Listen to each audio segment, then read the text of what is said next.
Je dis paradoxe parce que nous avons en majeure partie une expérience contraire dans le reste de nos activités. Généralement, quand je veux donner, offrir quelque chose à quelqu'un, je vais vers la personne, je vais vers l'avant lui remettre quelque chose, alors que la voix, elle, ne se donne pas, ne se remet pas. Elle résonne, elle est elle-même en mouvement. D'ailleurs, l'onde sonore fait vibrer les particules d'air par elle-même, de façon autonome. Donc, je n'ai pas besoin d'aller porter quelque chose à quelqu'un, je n'ai pas besoin d'aller rejoindre ou d'aller à la rencontre de quelque chose ou de quelqu'un, de projeter, de donner ma voix pour qu'elle soit reçue par les gens qui m'écoutent.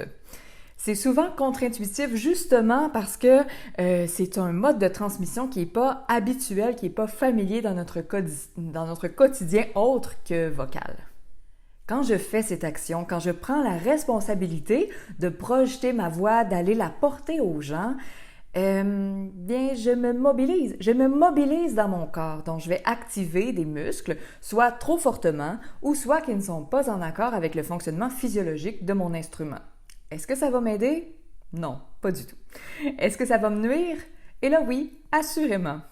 Ça va affecter la qualité de ma production vocale, si elle est saine, moins saine.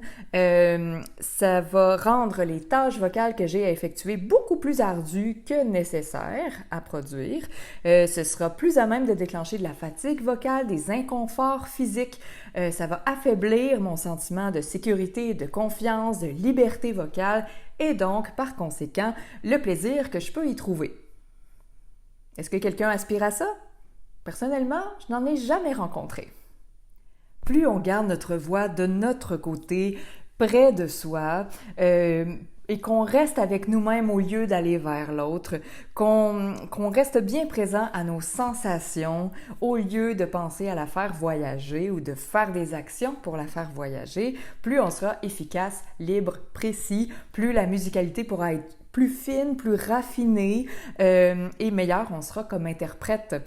Parce que plus on est présent à soi-même, mais plus on est présent aussi à ce que l'œuvre évoque en nous, fait vibrer en nous.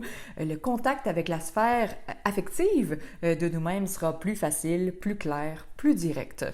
Le résultat de tout ça, bien, on se sent plus en confiance, plus solide, on a plus de plaisir, on est plus fiers de nous aussi. Et du côté des gens qui nous écoutent, bien, ils peuvent être plus détendus parce qu'ils ne sentent pas la tension provoquée par cette poussée-là vers l'extérieur. Et donc, ils sont mieux disposés à être touchés et à contacter leur propre sphère affective. Ils sont donc plus à même d'apprécier vraiment ce qui leur est offert.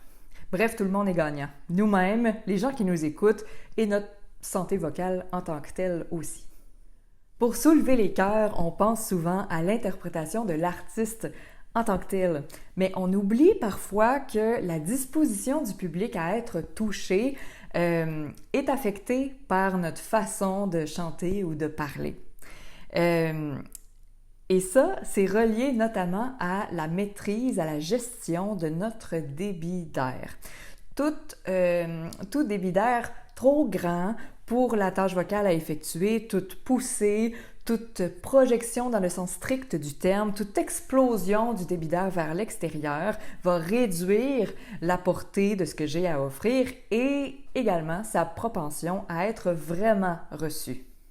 En résumé, pour vraiment offrir, donner, je veux garder ma voix près de moi, je veux garder ma pleine conscience, ma présence d'esprit dans mon corps instrument, dans ma sphère affective.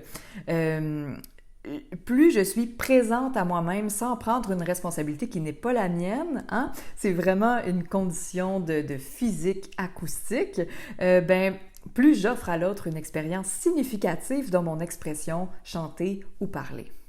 Vous avez à cœur d'offrir, de donner, d'être reçu, de réellement partager, de soulever les cœurs et les foules, avec en bonus de préserver votre santé vocale et sa longévité. Venez nous voir au Gym Vocal. Ça nous fera plaisir de vous accompagner dans une communication, une expression efficace, intègre, saine avec votre voix.